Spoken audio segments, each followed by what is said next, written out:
Hey everybody, welcome back to the 10th floor. It's me, Matt. Hi everybody, it's Kat. Get on out of there, climb on out of that waiting room. Stale coffee, leave it behind. You know, the donuts have already been eaten through. It's just crumbs in the box now.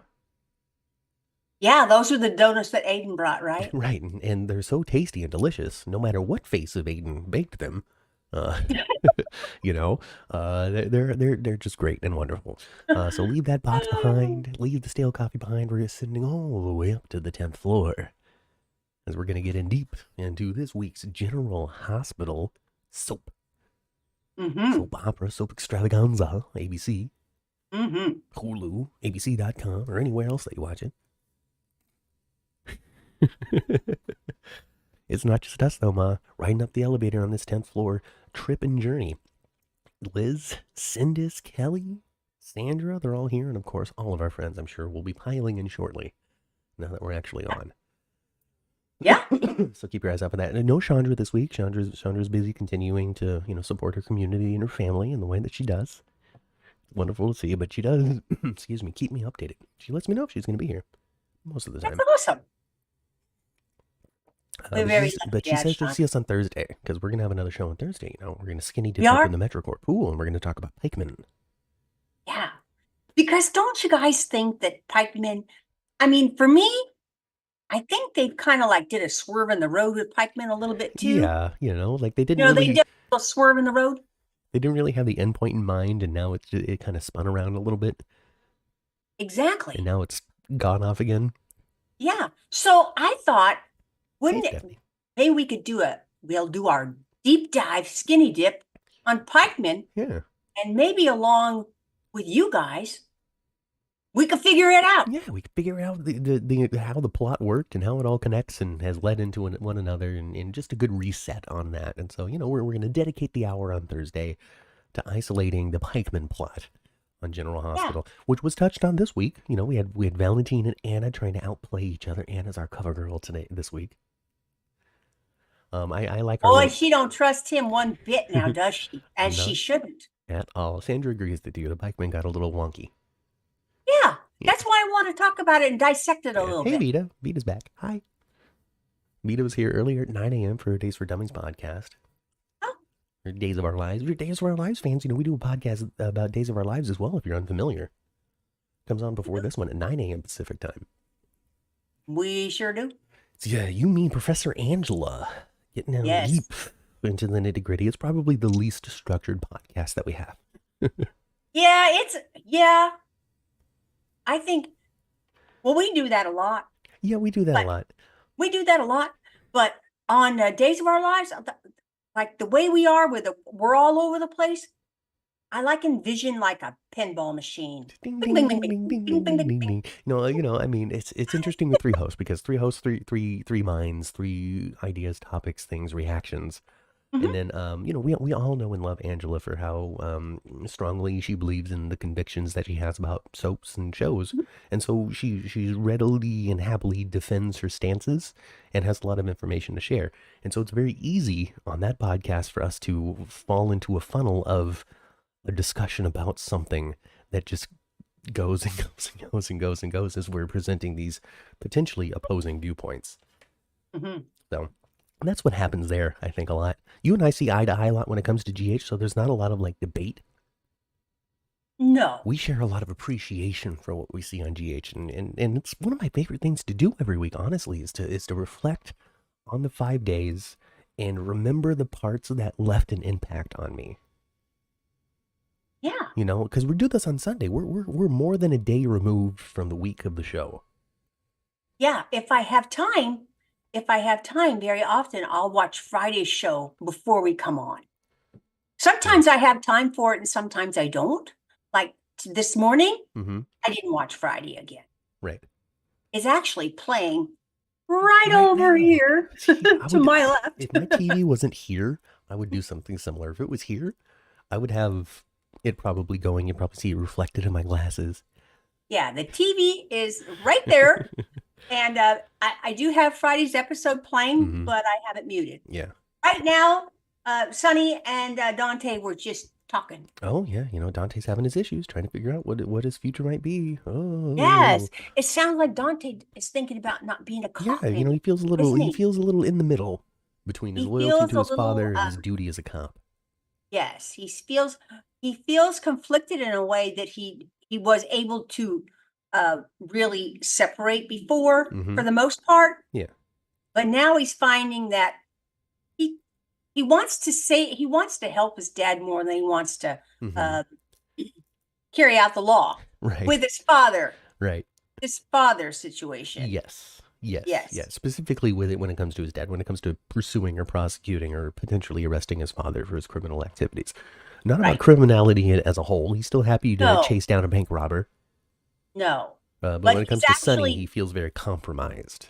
yes, he feels compromised and he almost wants to warn his dad, Mm-hmm. you Yeah, know? yeah. He almost wants to be like, hey, man, the heat really is getting really hot. I know that you're distracted with all of this personal drama, but legal drama is also really heating up too, man. You got Jagger on your coattails, dude. Yes, But like he's even in a position too with Sam where he was given information by Jason about I was working with the FBI that he can't necessarily have shared with Sam and didn't. right. While she's still kind of spinning around going, well, what was Jason up to? Where has he been? Why has he been gone? But he's in this position with the information and not able to share it because it's a part of an active investigation. Right. It's too close to home. It is too close to home. So, yeah, Well, yeah. I think he should be a PI with Sam. Well, that might be interesting. Might be interesting. Just, I can't say husband and wife, but, like, um, what is it? Imminent partnership or whatever. Like when you live together for 10 years and then, like, the government's just like, yeah, you're married. Mm-hmm. Whatever it is. I can't recall what it's called. Yeah. It's not domestic partnership, No. but something. I can't recall. Whatever. The chat will remind me. Uh, we'll call them that. They're not boyfriend, girlfriend. They're not husband and wife. They're not fiancés. I don't know exactly what to call them because they're more intense than, oh, that's my girlfriend, Yeah. But they're not married, so it's not my wife. No, Dante hasn't divorced Lulu. Didn't he? I thought he sent. I thought they divorced at the end of the PTSD story. Maybe they did, and I just don't remember. Yeah, I think he served her papers, or Mm. but it was part of it. Or he sent her papers when he was away getting his isolation, and when the Oh, WSB took him, and he had that really good scene with yeah. Olivia on the other side of the door.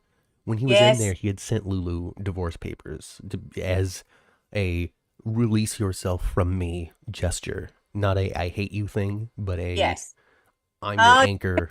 Yeah, now I do remember Yeah. that. Yeah. And so she had trouble with that, did that, ultimately started dating Dustin, got blown up.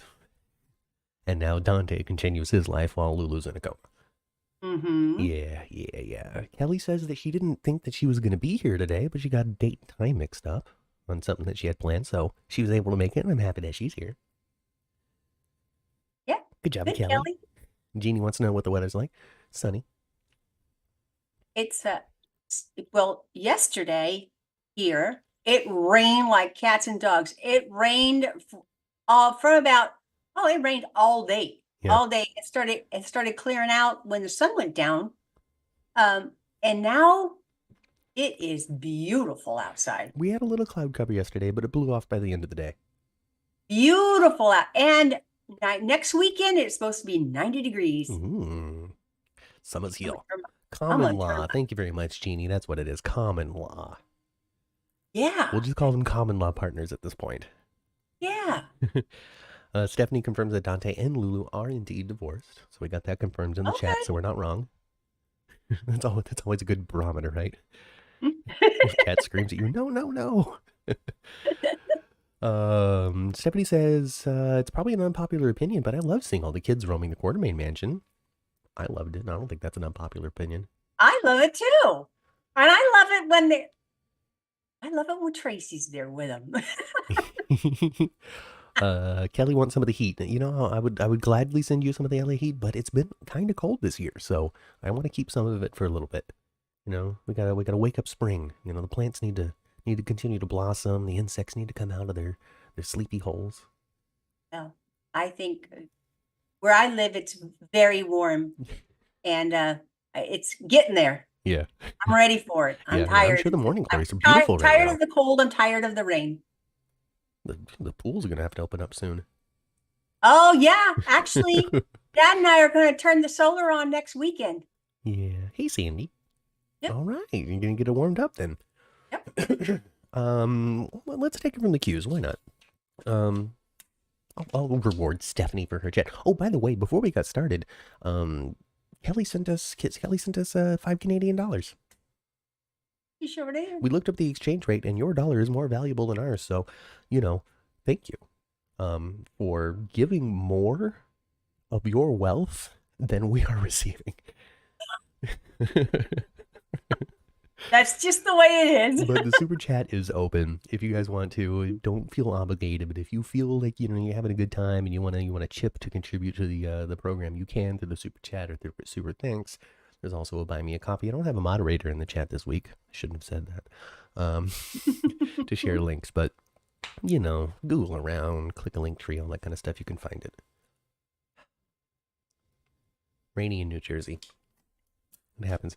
Anyway, it's not rainy in Port Charles. It's very nice in Port Charles. So much so, the Quartermaine house is just full of people. They're full of family, and I love they're full of kids.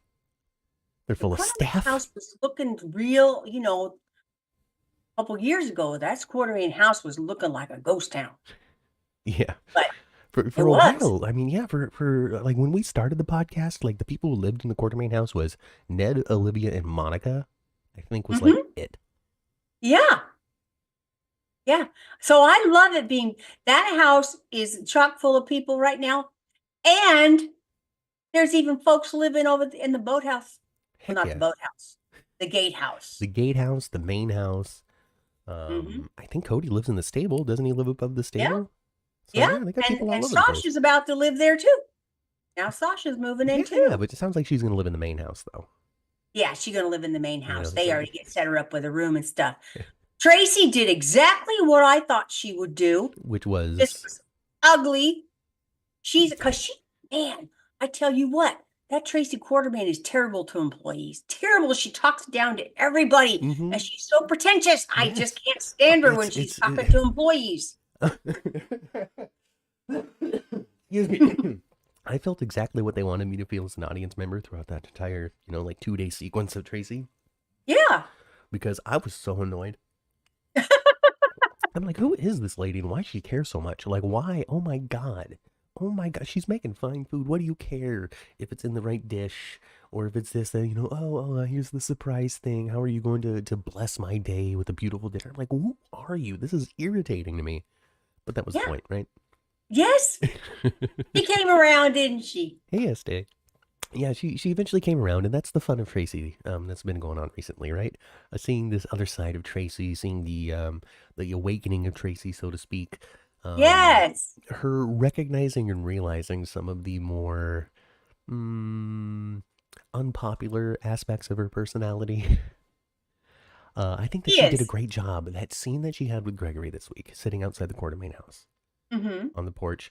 On the little terrace thing? At the little terrace thing. Gregory and Tracy, of course, have established themselves right by this point as close, deep friends who have conversation about the very existence of life, right? Yes.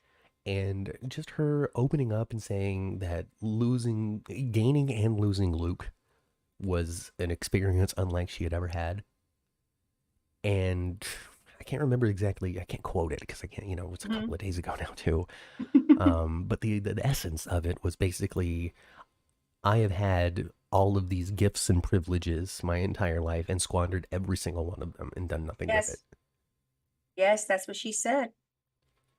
And it just explains exactly where Tracy's head is and why she is how she is and why she's confronting herself as she is. And they are blessed by God to have Jane Elliott. Yes. I cannot think of a single other actor, soap and beyond, that would be able to tackle the material the way that Jane Elliott has. I know. Not even Susan Lucci, not even somebody from One Life to Live that everybody loves. Nora. You know, Nora Buchanan. I don't, no Marlena. Mm-hmm. I don't even see Terry Hatcher from Desperate Housewives tackling the material the way that Jane Elliott does. And Yeah. I don't know, man. I'm blown away by it. It's lovely. It's like Tracy Quartermaine is really a live portion of her. Yeah, That's what really. it feels like. It just, I'm gonna have to email PR or something to see if I can shake out a Jane Elliott chat because, geez, I'm so glad she came back. I remember when Jane Elliott decided to leave, and hmm they made a hoopla for her. Remember? when which time? Yeah. Well, the last time where she left and she was gone for about a year. Okay, so when Luke was still alive and she was just visiting. Yes. Yeah. Yeah. And when they when she announced her retirement, Uh-huh. they did her an episode. Yeah, they the big old thing. Yeah, they did a big old thing. Yeah, They yeah, did a yeah. big old thing. And then she missed it too much. Yeah, and Clearly. I love it. I love it because we get Jane Elliott back, and I love it that it was the environment there was good enough to miss and want to return to. Uh-huh. You know, it's like y'all know that, when we leave a job, very often we don't never want to grace that door again. It's true. It's true. It's true. But there's something about it. And we hear it time and time again. I understand that 4 years ago, 4 years ago, 4 years ago, Vanessa Antoine did an interview in which she did not say the most complimentary things she possibly could about her experience and time on the show. This was Jordan before the Jordan that is not Jordan now, but the Jordan that was before the Jordan now. Original Jordan. Very first Jordan. Yeah. She called it generally white hospital. She felt there wasn't a lot of room for prominent stories for black actors and black characters because whoever makes the show. And she even said, I'm not even sure if they're aware that they do this, But I recognized that my options weren't going to ever be the same that Jeannie Francis gets. Essentially, I'm putting words in her mouth. These aren't direct quotes. And she also said that I was slightly disappointed because I took on this show, this show that she left GH for, hoping that they would give me the summer off and I can come back to be Jordan. But their plans for the character and my schedule didn't match, and I wasn't able to do that. It wasn't the most complimentary thing, but it also wasn't the most damning thing either. Right. Yeah. I don't think that they recognize that they do this. Other actors have gotten the opportunity to take time off and come back. Didn't work out for me. Not the best thing, not the worst thing. Right. Every other piece of interview, media, conversation, even people who aren't on the show anymore, with the exception of Jasper effing Jax, have said how wonderful it is, what a family it is, what a fun job it is. Even right now, it was mentioned in chat earlier, Kirsten Storms was on the Stone Cold and Jackal podcast, daily drama podcast, saying how much she loves being on the show right now. How excited she is to get a script. Yeah. Lily Hughes has said the same thing. How excited she is to get scripts. Yeah. And you can see it, and we were talking about it on the podcast a lot. You can see how much just it shines. You really can. You really can. And back to Tracy. I love her interactions with little James. James always just tells her, why are you being so mean? Yeah, James and Leo both are just like, what is wrong with you? Exactly. Leo too. It was fun because you could see, Leo, little Easton Rocket, Suedo, right? He's there. Great little kid, fun little part of the show. Looking forward to seeing where Leo goes, what this kid can do with him, what stories that they might give him going forward. Because he's 8 right now. Who knows what they're going to do with him when he's 15. But as an 8-year-old, he's great. But watching little Easton, right? I saw this moment where the real friendship between him and Wiley, I think. I don't know if it's James or Wiley. But a little Wiley, I think. The real friendship kind of popped out of Easton in one of the scenes because they were doing the dialogue. Wiley says something, but then Leo goes to respond, and then Easton realizes, oh, this isn't a real conversation and not my line, and stops speaking. but they only do the one take of things generally. So Wiley Uh-huh. says something, and then Easton's like, "What?" And it was just a fun little like kid thing, Yeah. friendship thing, and just that, Forgot just where he was for a second, huh? yeah, and it was neat. It was just neat to see, and when a little bit of reality shines through, you can see just the genuine enjoyment that these actors Hmm. do have. Oh my gosh, Jane Elliott's time off revitalized her, says Melissa. She looks as vivacious as ever. Yes. She does. And I love what I love what they do with her hair. It's always simple, but I love her hair. Mm-hmm. I do. Yeah, yeah. Oh, okay. Here we go. We can answer next up.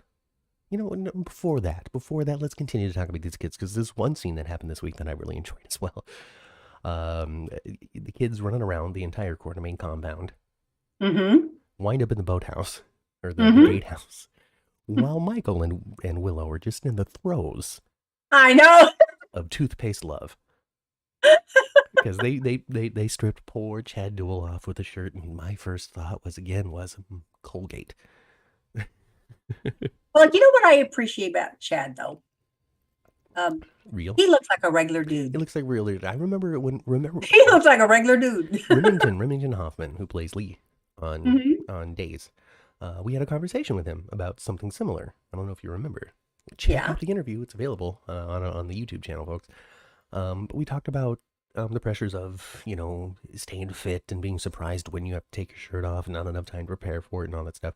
And Hmm. he mentioned feeling really uncomfortable about a time that he had to take his shirt off on Days of Our Lives.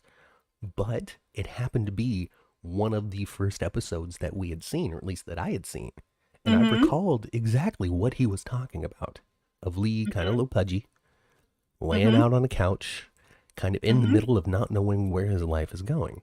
And I'm like, Hmm. bro, dude, your shape in that moment sold where Lee was as well. Hmm. It showed that that the character wasn't putting as much time into it. And also at the Yes. same time, it was this layer of realism that shows that not everybody is Channing Tatum supermodel. No. So yeah, I totally understand I just like this. I think it's a funny joke to say he looks like toothpaste. Well, he kind of does. Kind of does. But yeah, man, I said, oh, who's going to stop them? Those kids are about to go in there and get themselves a lesson on life. So maybe they're upstairs. Maybe they're in bed. Phrasing, kid. Like maybe they're napping. Maybe they're sleeping. Maybe they're in their bed. No, he said maybe they're in bed. Um, okay, kid. Phrasing. Like I don't know if you realized what you were saying. But Cody, of course, is like, okay, I don't know where these guys are, and we're not going to run upstairs to barge into their bedroom. That's for No. sure. Let's go. Uh, and it's cute. I love Josh Kelly. I want Josh Kelly on the show too. I want the whole cast on the show at some point. Really. Josh Kelly, I have, when he first came on, I just didn't like the way they brought him on. It just Yeah. wasn't that great. Yeah. But hit and just putting him in the Quartermaine house, and Yeah. changing that, Yeah. it just I It's just he's a love it. perfect addition to those sets He is a and perfect that addition, those interactions. and his ability. I hope, Josh, you must really love working with kids because it shines through. He He likes kids. I remember, I know exactly what you're talking about when it came to the Cody introduction and the parachuting into the pool and running into Brit and then sort of Yeah. manipulating Brit into a relationship so he can get closer to the necklace. And Yes. they showed signs of him not being totally unscrupulous, but also at the same time, he was making poor choices. We Yes. recognize that. Um, you can say they've abandoned it or he has grown past it. Pick your word, it means the same thing. Hmm. But it's not a factor anymore for him. But I Hmm. remember when he first came in, I remember us talking about it. I remember the podcast. I don't know what week it was or anything, but I remember saying there is something about Josh Kelly himself. Something different about this Hmm. actor on this soap opera that Hmm. is more fun, more lighthearted, more enjoyable, funny, Hmm. disarming. There's Hmm. just something about Josh Kelly's presence that I remember picking up on, even if the story wasn't as good. But Mm-hmm. now that they're really leaning into his abilities, one of the best characters on the show, in my opinion. Yes, I really like him. I do. I And I like want Cody. I want him and Sasha to make it. When And Sasha, she, but she put a playing a big old kiss on yeah, him, she did. When didn't she she? crossed that room and just was finally overwhelmed, Uh-huh. by the feeling of Cody's support. Great, great. The Sudsies are being compiled right now for Suds in the Squared Circle. It's their yearly awards that they give out around Emmy time, Hmm. and they're coming up with the nominees right now. And one of the categories is Best Kiss. Best kiss. And I'm like, I don't pay near enough attention to the kissing on on a soap for me to be able to contribute a nominee or anything over the last year. I think we're a little late for this particular one, but I might pick this one if I was forced. I don't think it's up for a nomination though, because it's it just happened. Mm-hmm. But Mm-hmm. anyway, it was nice. It was lovely, and I look forward to seeing what's coming next. And of course, Sasha can cook. Of course, she's fine. Of course, the it's delicious. I find it strange that Michael's surprised. I feel like Sasha would have cooked for him at some point. Yes. Yes, I thought the same thing. But they used to be a They couple. used to be a So really there's close. no We go to way the island and Sasha gets poisoned couple. if he, she loves to cook. Well, then you've had something that she's She's made. made something, and I also, folks, I know that she made shepherd's pie, but I would love for the Quartermaine house to not eat Italian at one point in their life. That is all. They are so loaded with pasta. Yes. I don't see how they're so slim. I'm gonna make 2 raviolis. I've made this pasta casserole. Hey, I need you to make me a baked upside down zitro. You know, And and the first meal that she did bake for the Quartermaine house, with the shepherd's pie, she didn't make it on purpose for them. But the meal, the test meal, mm-hmm. Italian too. Yeah, yeah, it's all Italian. Everything's Italian. Everything's Italian. Let's see. The kid tells me to go into his parents' room, and I say, okay. Who am I to say you can't see your parents? Says Melissa. Cody's like immediately knows, like, oh, they're banging. Yep. Melissa and Cody think along different lines. Uh, Cody's great with the kids, says Stephanie. He's taking his uncle role very seriously, says Melissa. The I look don't on think Cody's Josh face. Kelly got any kids. Maybe he does. Maybe he's just a great uncle in real life. The look on Maybe. Cody's face when the kids were about to go upstairs was priceless, says Kelly. It was. It was like, oh no. It was uh, good. Josh Kelly has the everyman charm. He was great in One Life to Live, so I was excited to see him join the cast, says Melissa. Hmm. Kelly wants to know what it is that Cody and Dante did when they were younger, and it seems like they stole a Snickers bar and they're over it.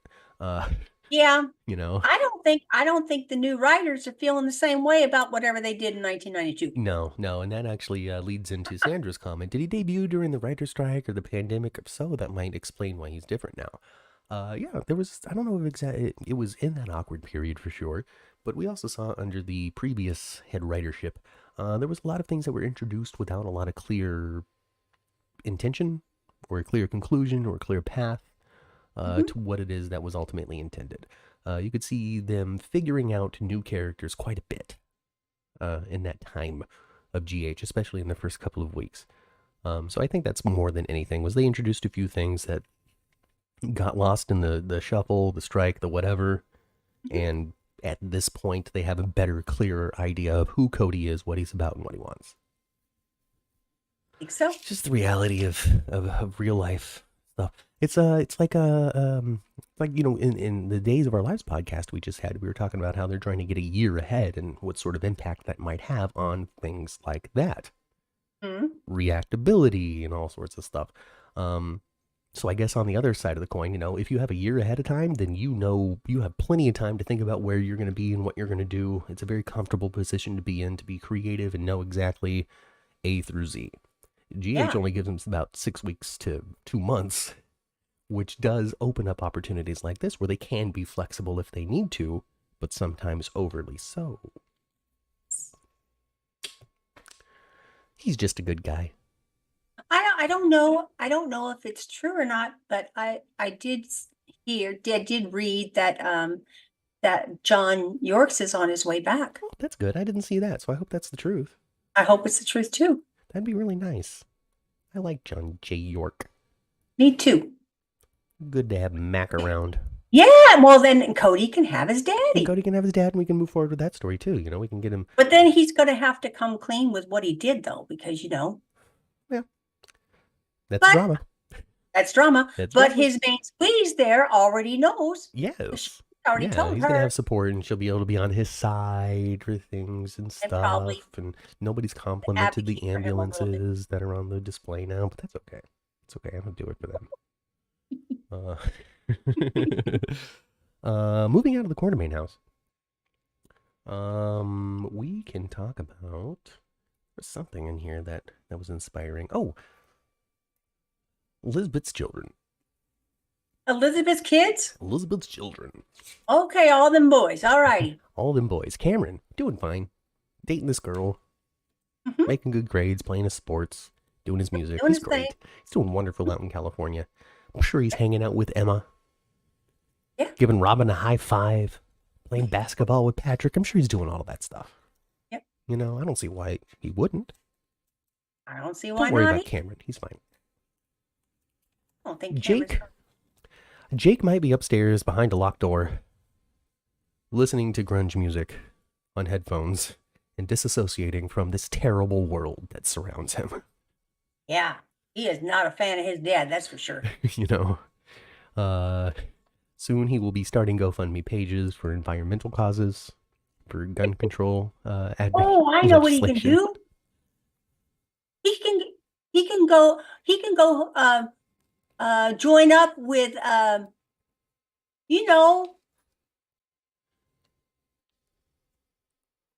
don't know. Scotty's daughter Sprina? that spent all the money on the whales. Yeah, you can go save the whales or something. Now, I think he might be a little more like he's going to sneak in behind Drew and Nina and go meet with the House of Representatives guy to be like gun control. You know, maybe that'll be the thing. Aiden, they're going through a lot of changes. Aiden is. Ooh, what a time in your life. You know, you wake up and you feel like a completely different person sometimes. Mm-hmm. Come on, Ma, you should have laughed harder at that. That was great. Clearly, we had an actor swap. Yeah, and it seems like did one actor make the cupcakes and the other one take them up? It seems like it. I think so. Yeah.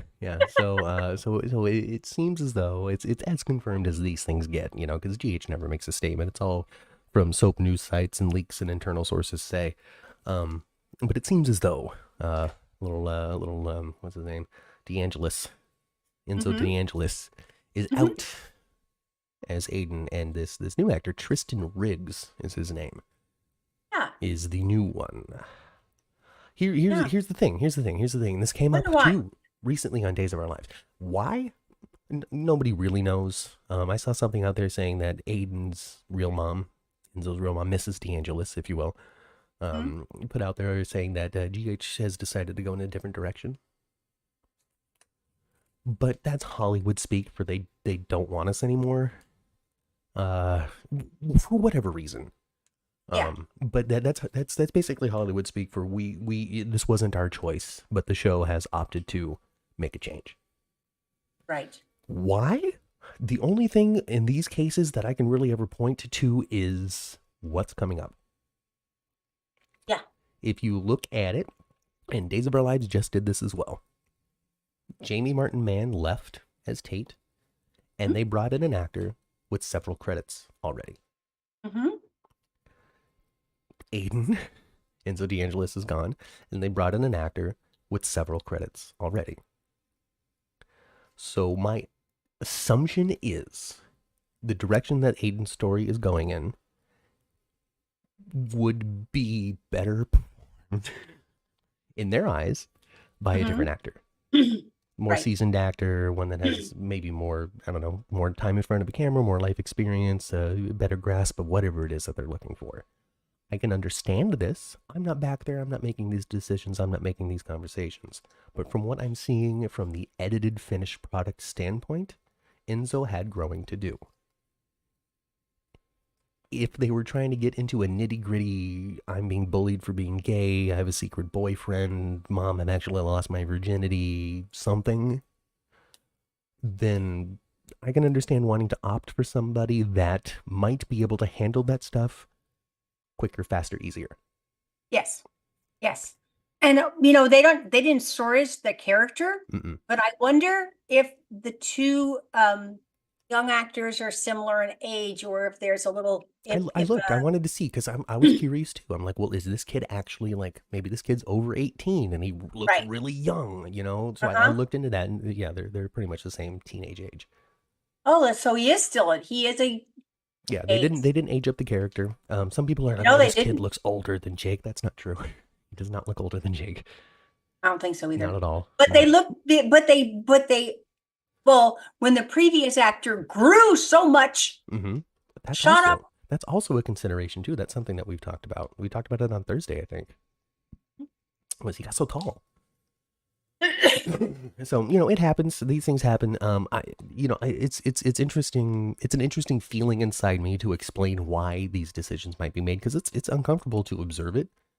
To say, well, they might not have thought that he was a good enough actor at this point to handle it. Like, that's essentially what I just said. It's uncomfortable to say, but it's also the reality of how a TV show is made. Yeah. I tell you what, it doesn't take a lot to ignite my mama bear. Right. Oh my goodness. He had that paint on his, and she said, oh, and he had paint in his hair last week. I'd be down there at that school. Well, she's gonna be. I would be down there at that school as soon as I saw paint in his hair, and he came up with some baloney story, and something serious like that. You can tell when your kid is not telling you. Right, which is why they have a cover story. Right. Well, this thing only seems to be about 2 weeks old in total, right? Right. And she's noticing the things. She's noticing listen, you're lying. I can clearly see you're lying, but she's not the one to immediately being like, you're lying to me, kid. Like, she's going to find out some more information and then pave a safe and comfortable groundwork for her kid to walk down that leads to them telling her the truth. So yeah, I get the mama bear thing, but she mama bears in a more like sneaky way. I mean, I've actually done this, but for a different reason. A very different reason. But go I spy a little bit. You can hide on campus. I did it. Absolutely. I know you were spying on me, Ma. I saw you in the bushes. I spied a couple of times just to see for myself. What's going on? Yeah. I know. I understand that. So she's gonna do that. I mean, she went to go talk to her friend, and Portia was like, "Do this." Melissa was like, "You're right. That's smart. I'm gonna do that." So she's gonna do that. She's gonna get the truth of the matter. I don't know what it is he's being bullied for. People are like, "Oh, he dresses dorky." I don't know where they picked that stuff up. Oh, they changed the story. It's not because he's gay. I'm like, what are you talking about? Where are you getting this information is what I want to know. It's kind of, I don't know, but I'm in California, so it's different here. I know compared to some areas. Well, it's also liberal upstate New York as well, though. Yeah. But you wouldn't, teenagers don't get a whole mess of stuff about being gay in school. No. They don't. The more creative approach would be it to be something that's adjacent to it, but not it itself. Choices he makes, a club he's in, a class he likes, a friend he has, something like that, rather than, I don't like your choices in life. Yeah. Something more, I'm actually jumping in the way of the real kid who's getting painted every time or as often as I can. Something like that. There's plenty to explore before we get to the reason why. But yeah, they changed the actor, my assumption is because we're going to see more Aiden. We're going to see deeper stuff with Aiden. That's just my guess. Based off of like the Christina recast. We've talked about the level of maturity that Kate Mansi brings that we don't think that Lexi Ainsworth necessarily would have been able to reflect. Right. And I'm not talking about like maturity as in I make the best choices, but maturity as in like being 30. Yeah. She comes off as more 30. Yes, she does. Right. Yes, she does. Melissa warns, Mom, sorry, Mom, but your advice is bad for 2024.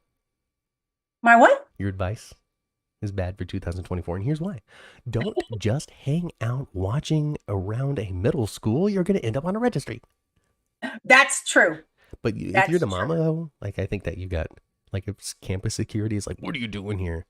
Oh, I'm this child's mom, and I really feel like they've been lying to me about what they're up to at lunch. Sorry. All right, get out of here.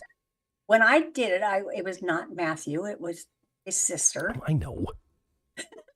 There's only one person that you possibly and been I wasn't watching for other people's behavior toward her. I was watching for her behavior toward others. This kid doesn't have enough friends. She was rocking sometimes. Yeah, I know. Thank you for agreeing with me, Stephanie. It's true. It's true. I think most people in the chat and the viewers and listeners can't agree that Lexi had just a different presentation of Christina that might not necessarily have matched what it is that you're doing with the character right now. Mm-hmm. So, anyway, in any case, that's what's going on there. That's what's happening there. The time to transition. No, I needed to talk about the last name Spencer before we move on from the kids. Well, I thought about that because they said Aiden Weber this week. I thought, well, why can't he be a Spencer? Well, there's no reason why he can't be a Spencer, but there's a couple of reasons why I think that the reasons why I believe that he is not a Spencer, or why it's totally appropriate for him to be a Weber. Well, 3 reasons. Number 1, it's up to Elizabeth. It is. First and foremost, whatever she decided is what it is. With that out of the way, Melissa shared in the chat, because this did come up in the chat while we were talking. Given the fact that that Elizabeth wasn't 100% sure if it was Aiden Cassadine or Aiden Spencer, she could have put Aiden Weber on the birth certificate to avoid having to make that true decision. That's true. Then on top of that as well, my contribution, my thoughts is, Cameron's a Weber, not a Smith. Jake is a Weber, not a Morgan. Right. Elizabeth was a Weber until she became a Baldwin, and she probably should just go back to Weber at this point. If they're all Webers, why would Aiden be Spencer? Why would he be the only exception? That's my thing. That's all. Yeah. Well, all 3 of them boys are Webers anyway. So it's just an interesting thing, interesting little like fan debates that come up sometimes that aren't as intense as like the Carly off my show type of fighting and screaming that happens. But little things like, well, why is Aiden a Weber and not a Spencer? And then also the name Corinthos came up too, because he referred to Willow as Mrs. Corinthos. And people I know, and it was weird for me. It was weird for me.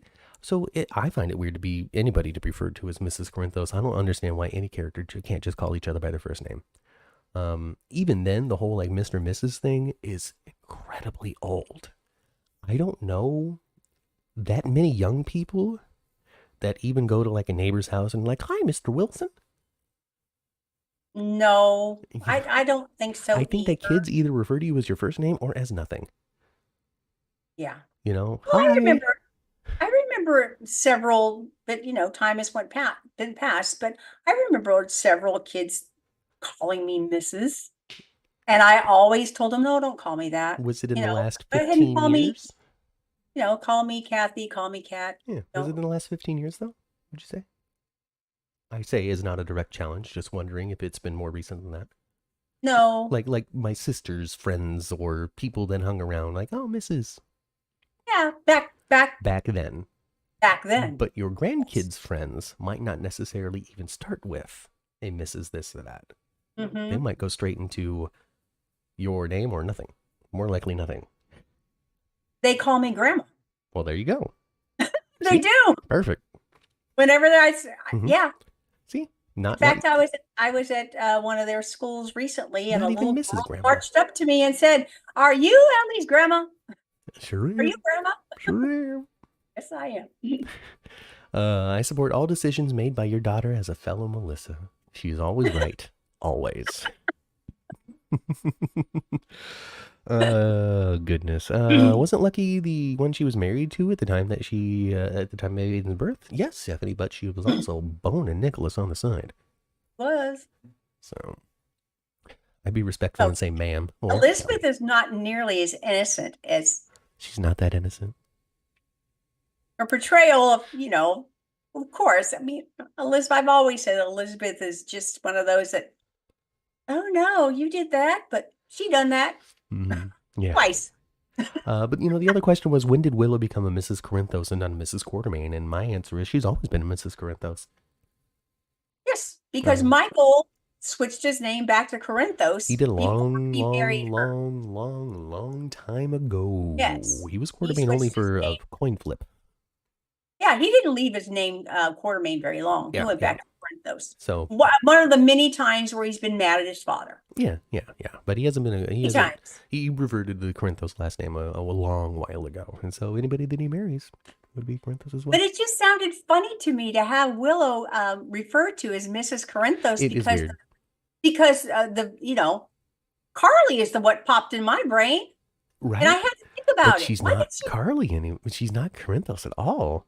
I know. Now she's Mrs. Spencer. But when you hear someone referred to as Mrs. Corinthos or called Mrs. Corinthos, it's been Carly. It's been Carly for a long time. Yeah, you got to push that muscle memory away. She's Ms. Spencer now. Right. Right. But I had to think about it, and I thought, was that a mistake in dialogue and they just kept it? And I thought about it. No, Willow is Mrs. Corinthos. Another reason to avoid it as well, to not confuse the audience so they know exactly who you're talking about. Liz is raising her son to be respectful, says Daisy. Well, there you go. There's your answer. A little traditional, old school respect. Yeah. Stephanie says, I don't want to be Mrs. Blank either. So there you go. There you go. Liz and Nick were hot, says Melissa. Kaiwan wants to know, what's up with Willow completely changing her personality overnight? To say that she completely changed her personality overnight, I think that she's realizing what her priorities really are. Mm-hmm. I thought it was strange. I thought it was strange when she wanted to go back to nursing so fast. Right. And then she's kind of being confronted with that decision of, I didn't really want to do this. I kind of felt like I needed to go back to work. Mm-hmm. When it comes down to it, I don't say this as a way to start an argument or to accuse anybody of anything. But if you just take the show for what they tell you it is, it's a lot easier to understand what's going on. They aren't secret. They don't hide things. It's not, a coded show or anything like that. They tell you what's going on. They're telling us that Willow realizes she would rather be at home. It's nothing deeper than that, and it's nothing insidious. I don't feel as though it's taking a woman's agency away. I don't see it as reverting things to a 1950s Stepford wife. I don't see why having space for somebody who wants to have a career and a large family and have it all is totally okay, and somebody who is happy to be at home, being a mom and raising their family is not okay. I don't understand that. I don't understand why both options are not perfectly valid for somebody. I think, But that's kind of the takeaway when it comes to some of the reaction that I see, when it comes to Willow's decisions. Even the cancer thing, how dare she have the baby? How dare she put the life of her unborn child above her own? Which I find, I get it. I understand that people faced in a similar decision might have made a different choice. The only wrong thing, in my opinion, that Willow did throughout the entire thing was not tell Michael what was going on. But when it came to avoiding treatment for herself because she was too worried about the effect that it would have on her baby, I can't see any fault in that. So I don't know. It's just interesting what people expect sometimes. But that's my advice. Just take the show for what it tells you. Willow wants to go home. It's as simple as that. Yeah. And you know what we saw? We saw a toddler Amelia, didn't we? We sure did. We saw a We also toddler. saw a temp Georgie too. That was temporary though. We're gonna get the other Georgie back. Oh, was she a temporary? Yeah. We can't replace Okay. that Georgie that looks like Georgie. It's I like know. recasting Donna. I know. You know? Well, well, probably at some point they're gonna probably stories Donna. Well, yeah, at some point, but but like recasting another 6-year-old to play Donna, like that would make no sense. No, one you got's perfect. Yeah. One you got's perfect. Goodness. Lots of misses and misters and oh, there we go, Miss Willow. There you go. What's wrong with Miss Willow? Oh, Miss. Oh, got it. She's married, so Ms. Willow then. Well, and that's a very Southern thing, though. Mm-hmm. A lot of people refer to as Miss and the first name. Mm-hmm. Yeah. A Southern thing, regardless of you're married or not or whatever. Yeah, that makes sense. Stephanie says that Very Willow much wants to the be more South. available for her kids, and now is an opportunity to do that, and it makes a difference. I would say so. You throughout my life stayed available through most of the weekdays, which allowed you to be a field trip chaperone. Because I always had weird shift work. Right, but it created a bit of a kind of a unique, school experience for me, kind of expecting that if there's a field trip, not only am I going, but my mom is coming too. Yeah. Pretty much every time. Pretty much. Field trips stop after elementary school, but you know what I mean. Yeah. Well, I had a unique career with all the different shifts that were available that I really could live both lifestyles. Because when I worked, you guys, I worked 12 hours a day, 3 days of the week, 36 hours. I slept and I worked. I slept and I worked and I slept and I worked. Yep. But Crammed those it all other into 4 days. days, Yeah. but those other 4 days, I was a stay-at-home mom. Yep. Freeze bird. It was a great way to grow up. So I can attest to having, a parent at home is much better than, a nanny. Because that's something like, oh, they're so rich. She could have a career and a nanny. Like, that's not the relationship that she wants to have with her kids. No, she doesn't want to hear about the first times because she didn't happen to be there when Amelia did this for the first time. Yeah. And the nanny has typically with an excited manner, oh, guess what she did today? That kind of stuff. But at the same time, it's not the same. Yeah, it's not the same. It's not the same as being there. So, like, I get it. I'm also not saying that listen, let me just reiterate. If you don't want that for your life, that's okay. Exactly. If you do want that for your life, that's okay. Exactly. So let me just make sure that is perfectly clear as we leave that topic behind. Michael carried Amelia through the whole episode because if we put her down, we would know she's way older than one. Probably, Stephanie says that. Continuing on to the kids, Melissa says apparently Wheezy Faison was being her most Faison-y. Like to a point where she couldn't even come. Yeah. Wheezy's being a problem. That's a combination right there, bloodlines, Oh, God, I love boy. it. Got Peter and Max. I really hope Maxie GH owes us this fan service of eventually calling her Wheezy Faison. I love it. I love the Wheezy Faison. It's safer for society. Corinthos nannies tend to get murdered. See, Michael's not far away from issues.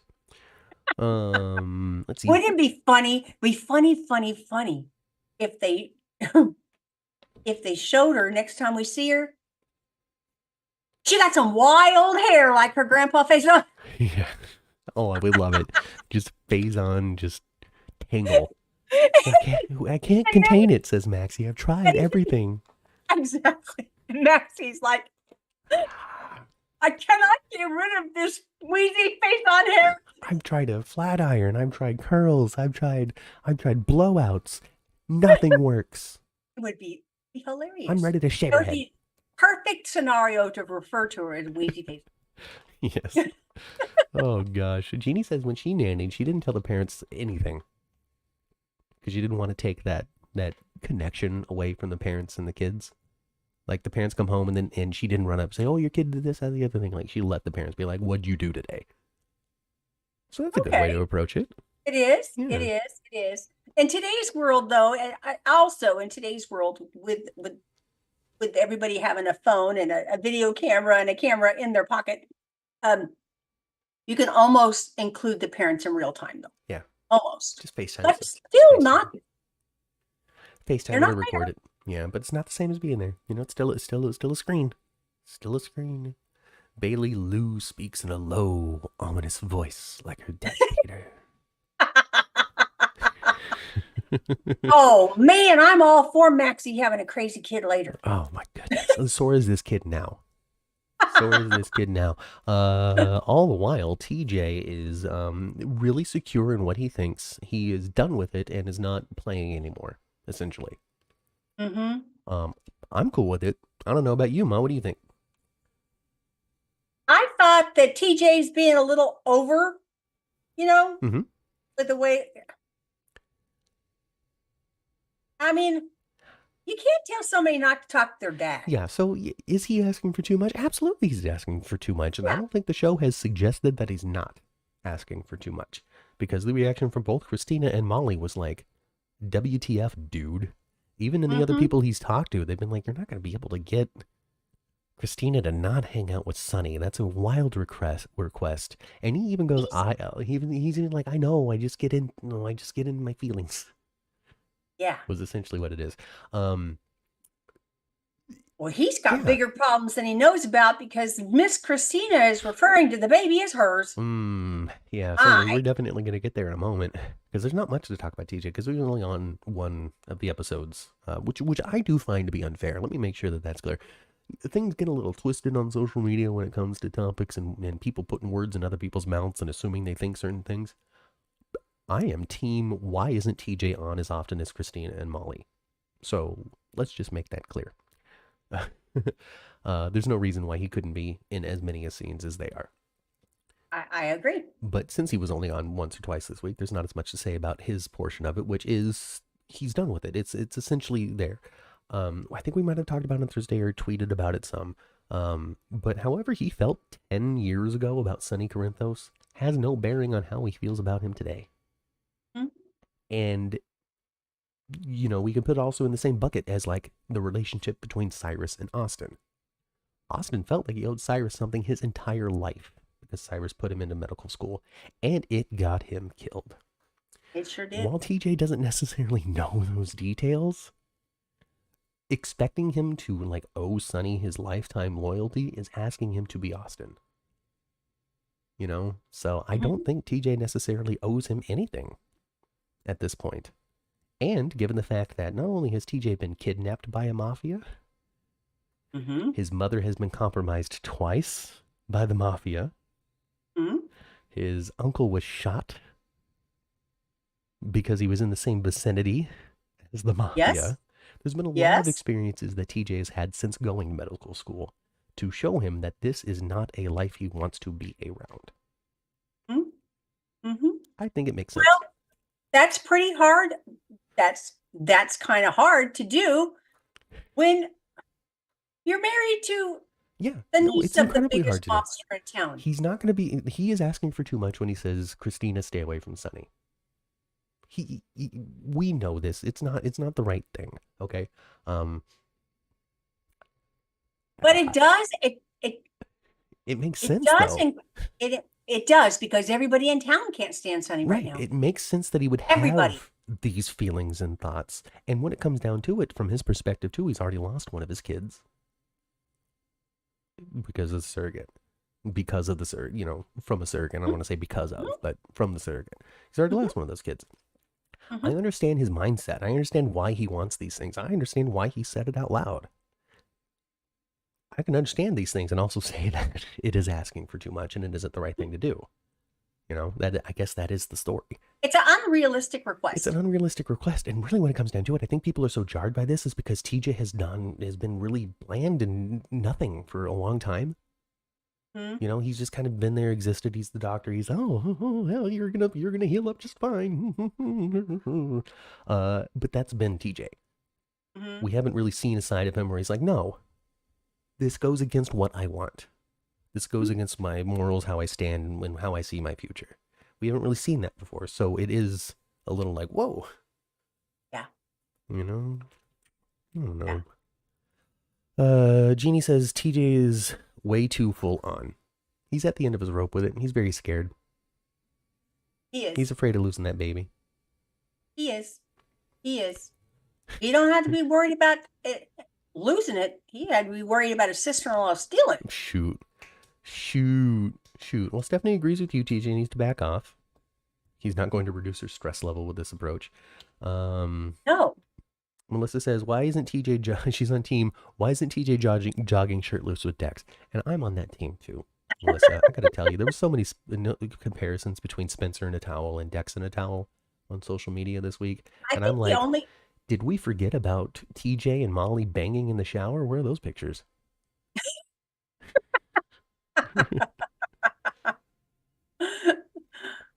Well, I don't think we've seen shirtless TJ too many times. I think of the nurse's ball more than anything for shirtless TJ. I think that might have been the last time. You see it more often on his Instagram account than anywhere else. Listen, when it comes down to it, he's the best shaped guy in there, and he's not the leading man. So I kind of get it. He's a super, super attractive young man. Yep. We don't want to distract too much, right? Otherwise, it becomes like Studio City, where they do the parody of the soap, where the doctor's just in a doctor's coat with no shirt on, and it's just his abs out for no logical reason whatsoever. But I will take more. TJ gets a phone call and he has to step out of the shower. Yeah, that old classic Dante, the old reliable Dante, right? Yeah, they do that scene a lot with Dante. Ring, ring, ring. Get out of the shower. Hi. Really, they do it a lot. I think this baby will be a preemie and in the NICU, says Jeannie. Well, of course, there's got to be something. Okay, this is what always happens. If the baby is not premature and winding up in the NICU, the baby will be born in the same ditch that Sam. It will be born under the hail of gunfire in some sort of heated exchange between Sonny and an enemy, where Christina is laying in the floor delivering a baby as gun bullets are just in the ditch that Sam had her baby, or out in the woods. Or the baby will be preemie NICU. There ain't nobody going into labor at 9 months pregnant and just going into the hospital and having a child. That just don't happen. Gosh, I'm going to name my baby Finch. Why? Well, because this is where Scout was born. Just going to finish the name. Why not just call her Jean Louise? That's old. I'm not going to call her Jean Louise. TJ and Molly aren't legally married. They are not. They are domestic partners, which is legally close enough for pretty much anything that they need to do when it comes to benefits, medical care, decisions, all that stuff. It is the same thing as marriage, just really a different name. You can file joint taxes, all that stuff. It's just not the institution of marriage, which is what Molly objected to. Yeah, that's what Molly was like, no, I'm never doing it. I don't want to be a wife, but I'm happy to be a partner. That's pretty much how she did that. And she saw it as too old school traditional. Now I have to cook, I guess, I guess, huh? Yeah. That was her view on it. They are not legal marriage. Sindis, they are legal domestic partner. Yeah, there you go. Let's see. Thanks, Melissa. Okay, they're just talking to each other. I don't need to read that. Or on a train like Alexis did. I guess Alexis had a baby on a train. She did. Says Jeannie. And wasn't the train crashed? And she had Molly, and Rick delivered Molly. Yeah. Rick Lansing delivered his own daughter. Right, he did. He did, didn't he? Oh, see, he's there for her from day one. Sonny is Molly's uncle. TJ didn't seem to have a problem with that, says Cindis. He didn't really have a problem with Sonny and his life and the proximity to anybody until Christina got pregnant. I think that's really important to remember. That is the event that changed his mind. Because he turned into a Papa Bear. His biological child, which they pretty much forced him to do. He should have been, and he said this, he's actually said this week. He should have been more vocal. Yeah. He should have said more. But he wanted to make Molly happy. Molly was coming at the end of the endometriosis. He loves her dearly. It's his partner. This is what she wanted, and he found reasons to support it. Yeah, but he also saw so many red flags but didn't acknowledge them. And plus, other people were also mentioning the red flags that he was thinking of as well. Alexis said so. Jordan said so. It wasn't like there wasn't people objecting in the ways that he wished Right. he would have. So I can understand him holding back as well. I can understand wanting to give your partner what it is that they want so desperately. I get why he made the decision, and I get where his mindset is now, and I hope most of the audience does as well. You know, you can disagree with it, but understand it. But like I said earlier, 2 times. There was 2 times that Christina, she said, "My baby" one time, and so, she said, "My little kicker." My little kicker, my baby. Alexis as well, picking up on this. I don't know if you noticed too. So she noticed that Christina, you know, said my baby. And she's Alexis and Sam both noticed. like, And then later on in a subsequent conversation, Christina says, "Your baby." And Molly does not, and Christina doesn't correct her. I think that might have been Alexis testing the waters there a little bit when it comes to the mindset of Christina when it comes to the bond of this child. I thought so too. I really hope, beyond everything, that we get into a gross, dirty sister, not physical fight, but verbal fight between Molly and Christina before Christina has the baby. I think they'll even wind up going to court. You are claiming my kid. And TJ's going to be in the middle with his arms going, "I told y'all. I told you so. I told you this was going to be a problem. I told you. I told you. I hope I live long enough to see a baby born on one of the footbridges. Getting a dual citizenship since the footbridges are near international borders. On the border of United States and Canada. TJ doesn't do it for Daisy, but you know what? That's okay. Lots of people don't do it for lots of people. Thanks for coming, Stephanie. TJ may be a papa bear, but Alexis is about to run Natalia down with her car. Well, I wouldn't blame her. That Natalia, fucking smack. You're going to go in someone's office and talk about their child? I don't think so. So she's going to talk smack about Christina. She's just a bartender, which is not true. She's not just a bartender. And then also, but before she gets run over, she's going to get run over and fall on top of Sonny. Is where that's going, right? Yes, Natalia's going to fall on top of Sonny for sure. You know, after Alexis sideswipes her with the car, and she's like, "Oh." But Natalia, I know, we're supposed to despise her.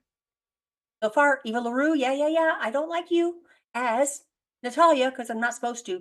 But yeah, I thought Alexis was going to have more fire for her. Not yet. Not yet. We gotta grow it. Going to. She's gonna. You know, we gotta push Alexis a little further. Alexis is trying to maintain control. She's got a very stressful life right now. She's at the tail end of her time at the Invader and hates it. Is just kind of counting down the days until she can go hang out with Diane in the office. You know, it's just not a good spot for mental clarity for Alexis. So I can see why she wants to hold back a little bit and not be too confrontational. You know, skip this wedding. You know, just whatever. Just. Well, we're definitely going to have another Alexis Natalia scene.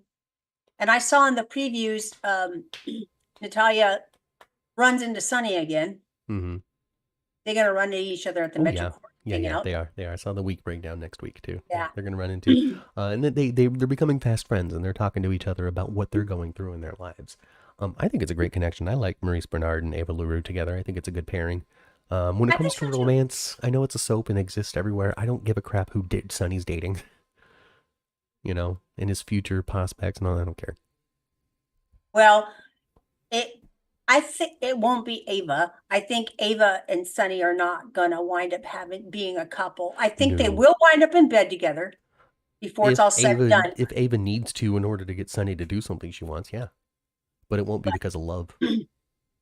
This whole pill thing, of course it's going to backfire on Ava. Well, she explained to Nicholas exactly what's going on. So that was good to see. They're shipping Nicholas off. Adam Huss, you know, may or may not come back. I don't know. We'll see what the future is for Nicholas. I found out recently, Ma, interestingly enough, the best way to let your opinions known to General Hospital isn't to tweet angrily at them, but it is to call them. It's to call their hotline, their fan number, the voicemails that you leave. are more influential than anything else. They don't call it as a suggestion box and go, oh, well, Melissa called and said that she wants to see more Finn and Liz. So, well, since Melissa wants to see this, we're going to give it to her. Mm-hmm. It's not how that works. Mm-hmm.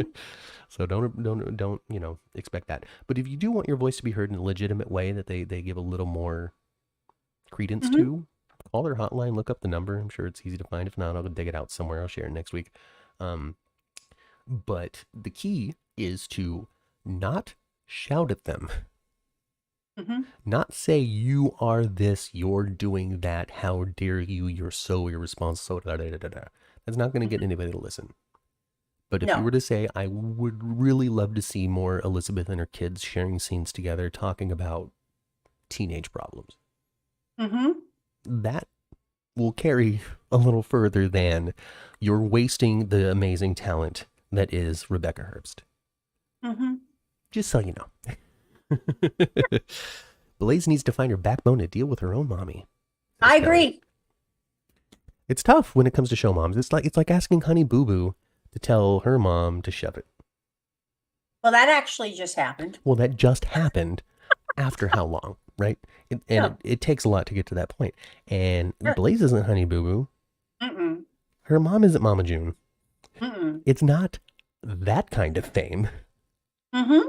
So it might take a little longer for somebody to be like, okay, Mm-hmm. you're not trying to hurt me like Link is, but you're just as controlling as he was. And if she were to say that, that would carry some weight. You're I not agree. trying to hurt me like Link was, but you are just as controlling as he is. She is. She would be like, shattered. And I know. And you can tell that Blaze actually, because she wants to pick the brain of Maxie and stuff and blah blah blah. Blaze actually wants to do home and heart and stuff like that. Yeah, she wants to be He more actually involved. wants to do She wants to do the pitch thing. She wants to do. Natalia sees her as a singer and wants to protect that and make sure that part of her career is solid and good and long lasting and great and lucrative and award winning. Mhm. Anything outside of that has no value to Right. Natalia, but it has value And to she's Blaze. very concerned about society, people, whatever, Mhm. knowing that her daughter's gay. And it's interesting, they bring it up too on the show where they've talked about how that is kind of a interesting old school mindset that we need to help your mother get past. I'm pretty sure, unless I dreamt it, because I don't know what's a dream and what's real anymore. Where am I? Everything's a hallucination. I don't know, I feel like it's been brought up in conversation between Blaze and Christina about it's not going to affect your career the way your mom thinks it will. No. I think that's been the gist of it. Blaze wants to do everything with exception, says Kelly. Yeah, she does. Yeah. So, I think... Talia got her nose in it all the time. Let her. Sonny's obsessed with Carly. He has a hissy fit. He's just not medicated right now. Yeah. He's become Nina. Goodness. It's suggested in here by somebody. I can't really find it right now that Sonny will take Natalia to the wedding as his +1. Maybe. Since I guess she wants to be there or something. I don't know. Blaze wants to do everything. I do it. I love it. Sonny and Carly, Ma. We're getting late in the day, so we really got to get on this. Dex, Josh, Trina, they were on. I'll just say this very quickly because they were on. They had a little bit of a sequence. They talked to each other. They went jogging. But Josh and Dex are going to be back together shortly. They're leading toward being back together. Trina and Jocelyn had a very interesting conversation with one another, juxtaposed with a little dress up by Dex montage. Before we get too deep into that, let me just say the only thing missing from Dex's outfit is a bulletproof vest and a friggin' belt with a gun on it. If they were to include those two minor items, he would no longer look like a security guard.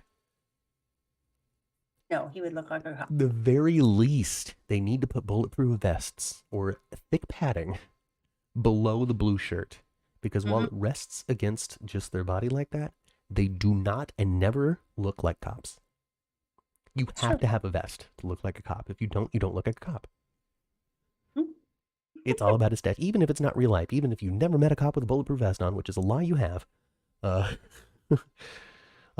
it really sells the aesthetic.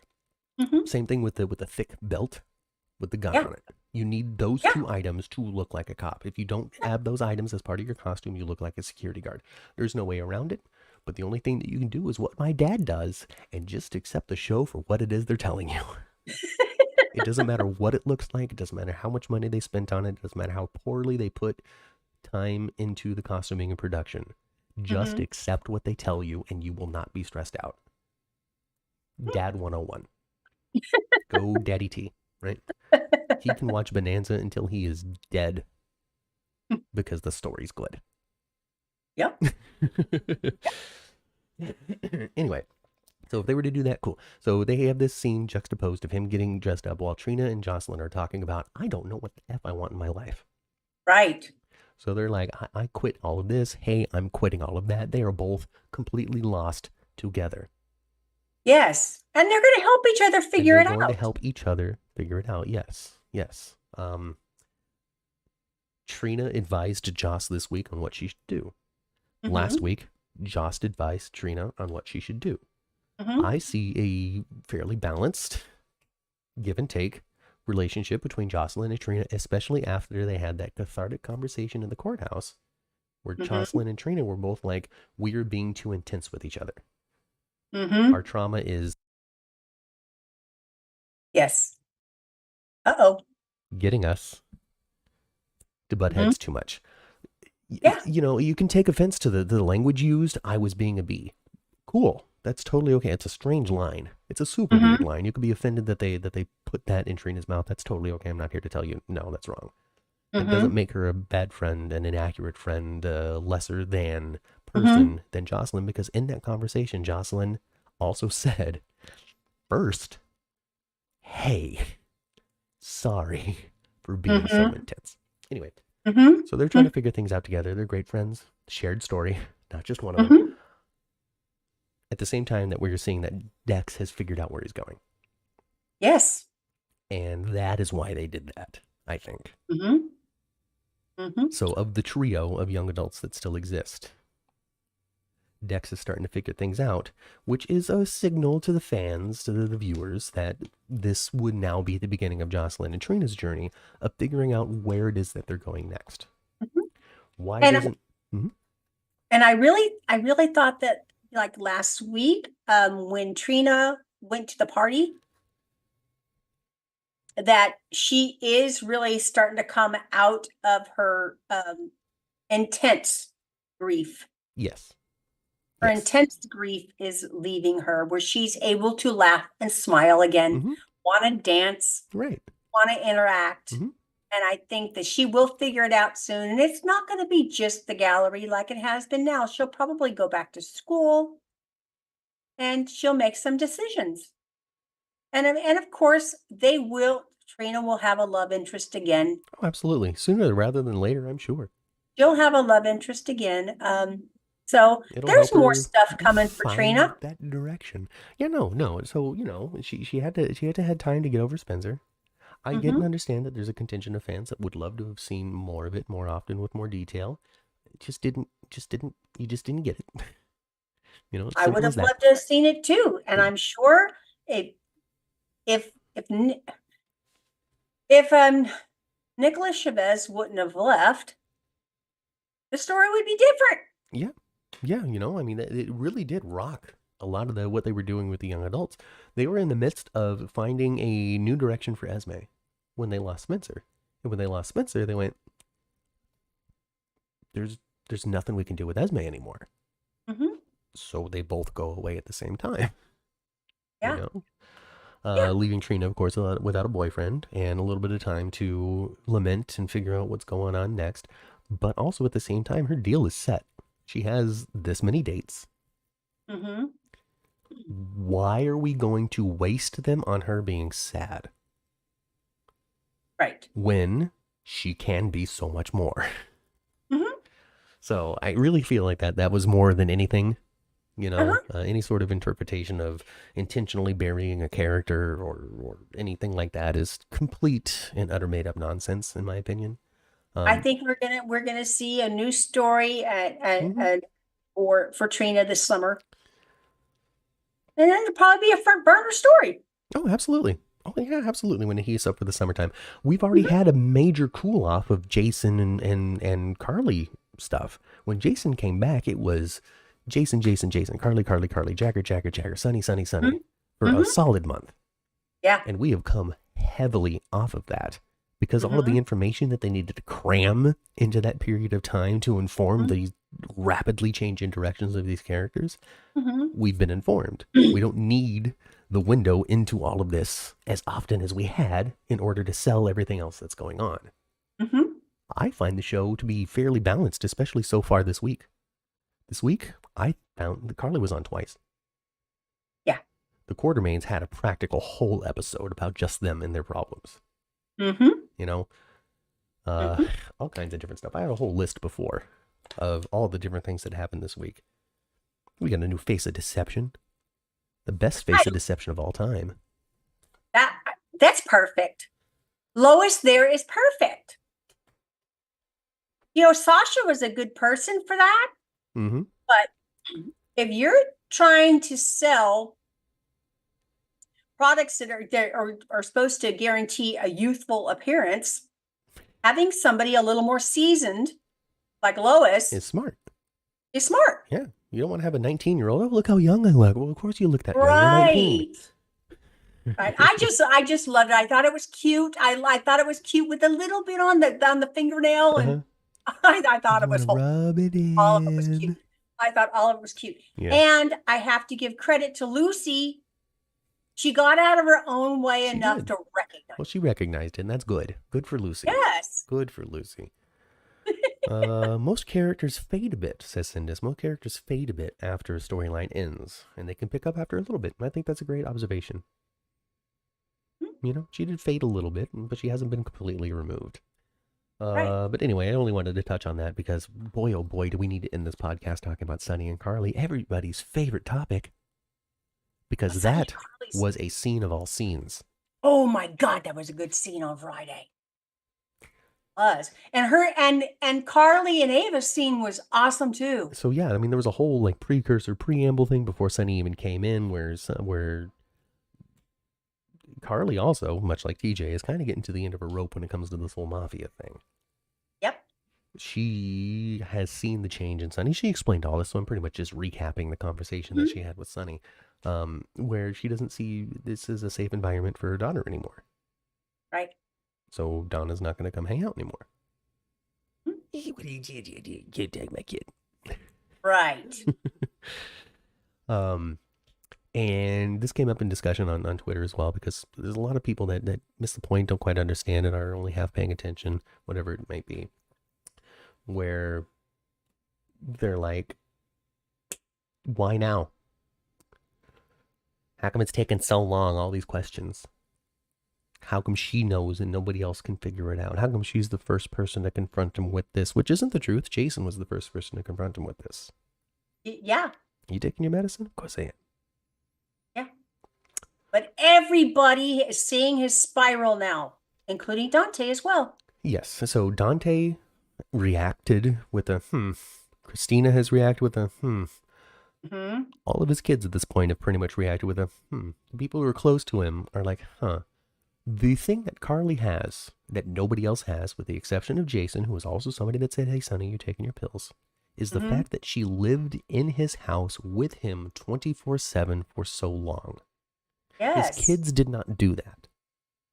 The kids that did do that are too young to know. Yes. Jocelyn is not paying anywhere near enough attention to Sonny at this moment in time to notice his erratic behavior. Plus, she's so bloodlustily blind against him right now. Anyway, she's not going to give him an excuse for his choices. Nina is denied access. She does not know what Sonny's up to on a regular basis every day. She knows he's drinking again. She's not happy about that. She knows that. But when it comes down to it, the daily behavior, the spiral, the paranoia, the you're out to get me, she is not seeing that. She's not exposed to that. She's not being told about that. Sonny's not letting her into the house. The only character on the canvas that could possibly confront Sonny with this is Jason and Carly. Mm-hmm. And that's why Carly confronted him with it.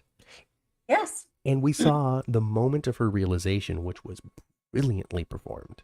It was. Where she goes over this list of why she's not bringing Donna anymore. Yes. You are spiraling. Your paranoia. It's like you're living in an alternate universe. And when she said that, it triggered. He is living in an alternate universe. My God. He's living in his bipolar universe. Mm-hmm. What a scene. Rushes to the bathroom. It's not because Carson is destiny. It's not because they're going to get back together. Mm-mm. It's not because it's in-game. It's because Sonny Corinthos is a human being that was a prominent person in her life for a very long time. And the father of her children.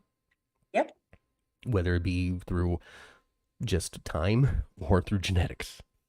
Right. I mean, the only one that's not, of course, Michael's not his birth child, but Sonny adopted him. Heavy part in raising him. Heavy part in raising Jocelyn, even though she doesn't appreciate it right now. Yes. I even think they even mentioned it. Like, dude, this guy's your stepdad for like your whole life. What's your problem? Yeah. So yeah, I mean, I thought it was a great scene. I thought it was totally justified. You got to see Ava standing literally between them. Yeah. Oh man, she's got a sinister look now, doesn't she? Right? And then so Carly leaves and she's like, "Oh my God, Carly's way out of line, isn't she? She's totally over the top. Here's your drink." So she grabs the pills, She's right? always feeding his paranoia. Yeah. So she grabs the pills at the end of that scene, Ava does. And you can see her thinking. Right? Because when Mara West is thinking, because she's good at it.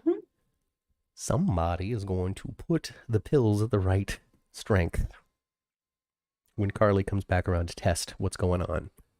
Going to find there's no problem and then get it back down to 25%.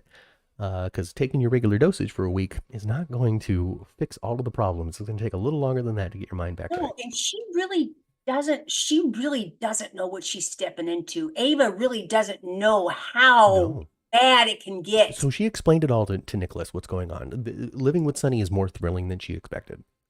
Being back in the heart of all of this is freaking awesome. It is safe living at this penthouse, safer even than living in Windermere. She was attacked several times in Windermere, and she's enjoying not being the bad guy. And she's not the bad guy. Sonny's kind of the bad guy. She's off to the side. She's not really driving anything that anybody knows about, right? So she explains all of this motivation to Nicholas. So we finally understand what it is that Ava's role is, which is just going for the ride. So you're totally right. If she were to say, hey, I enjoy Sonny off balance. This is better for me. This is more fun for me. This is a more exciting life for me.